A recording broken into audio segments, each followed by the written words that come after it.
Welcome back to my video, guys. So for today's video, magluluto tayo ng chicken legs with beans and sweet bell pepper.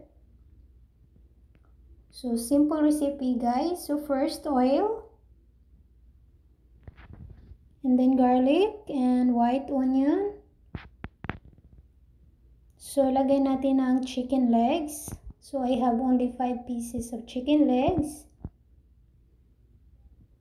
Chicken cubes, half lang yan, guys. Half chicken cubes, and then black pepper and the garlic powder. So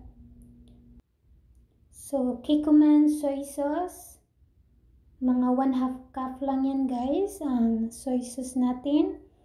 After that, i-mix natin ang ating chicken. So, cook for only every 5 seconds, i-flip natin ang chicken until ma-fully cook ang chicken natin, guys. So, flip natin every 5 seconds until maluluto talaga ang ating chicken.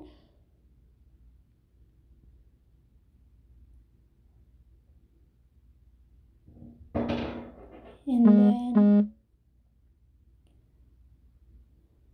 cover again. After that, ilagay natin ang ating beans at sweet bell pepper.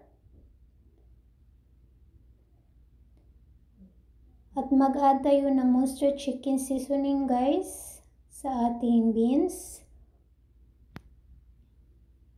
So cook for only 5 minutes for the beans.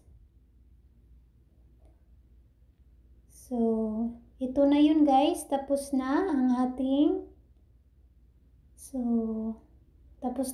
chicken at ang beans. So malapit na yan maluluto, guys.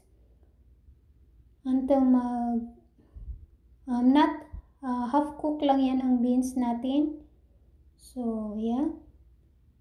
That's it for today's video, everyone. Thank you for watching. Salamat sa inyong mga suporta sa aking mga video. God bless us all. Bye-bye.